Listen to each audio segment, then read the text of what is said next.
ଆପଣ ସମସ୍ତଙ୍କୁ ନବରାତ୍ରିର ବହୁତ ବହୁତ ଶୁଭକାମନା। ନବରାତ୍ରି ଆପଣମାନଙ୍କ ପାଇଁ ବହୁତ ଖୁସି ନେଇକି ଆସୁ। ଆପଣଙ୍କ ଫ୍ୟାମିଲିରେ ସମସ୍ତଙ୍କୁ ସୁସ୍ଥ ରଖୁ। ଆପଣ ସମସ୍ତଙ୍କୁ ଖୁସି ଦେଉ। ଏଇ ନବରାତ୍ରିରେ ଗୋଟେ ଛୋଟ ଟିପ୍ସ ଆପଣମାନଙ୍କ ସହିତ ସେୟାର କରିବା ପାଇଁ ଚାହିଁବି। ଚେଷ୍ଟା କରନ୍ତୁ, କାରଣ ଆମେ ଆମ ଡେଲି ଲାଇଫରେ ବହୁତ ଅଧିକ ବ୍ୟସ୍ତ ରହୁଛେ। କେହି ନା କେହି ସମସ୍ତେ କିଛି ନା କିଛି ୱାର୍କରେ ରହୁଛନ୍ତି। ଯେଉଁମାନେ ହାଉସ୍ୱାଇଫ୍ ରହୁଛନ୍ତି ତାଙ୍କର ମଧ୍ୟ ୱାର୍କଲୋଡ଼ ବହୁତ ଅଧିକ ରହୁଛି।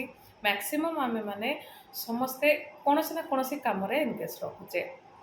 ପ୍ରପର୍ ଯେଉଁମାନେ ନବରାତ୍ରି ପାଳନ କରିପାରୁନାହାନ୍ତି ତାଙ୍କମାନଙ୍କ ପାଇଁ ଗୋଟେ ଛୋଟ ଟିପ୍ସ କହିବି, ଏବଂ ଏ ଟିପ୍ସ ଯେଉଁମାନେ ନବରାତ୍ରି କରୁଛନ୍ତି ତାଙ୍କମାନଙ୍କ ପାଇଁ ମଧ୍ୟ କାମ ଆସିବ। ଆପଣ ଚେଷ୍ଟା କରନ୍ତୁ ଏଇ ନବରାତ୍ରିରେ ବହୁତ କିଛି ନ କଲେ ମଧ୍ୟ ସିଦ୍ଧି କୁଞ୍ଜିକା ସ୍ତୋତ୍ର ପ୍ରତ୍ୟେକ ଦିନ ଜପ କରିବା ପାଇଁ। ବହୁତ ଛୋଟ ଅଛି, 2-3ଟା ପାରାଗ୍ରାଫର ଅଛି ସିଦ୍ଧି କୁଞ୍ଜିକା ସ୍ତୋତ୍ର। 2ଟା ପେଜ୍ ଫୁଲ୍ ଅଛି ଆଉ ଅଳ୍ପ ଅଛି। ଆପଣ ମ୍ୟାକ୍ସିମମ୍ 15 ମିନିଟ୍ ଯଦି ନିଜକୁ ଟାଇମ୍ ଦେଉଛନ୍ତି ସିଦ୍ଧି କୁଞ୍ଜିକା ସ୍ତୋତ୍ର ଆପଣ ପଢ଼ିପାରିବେ।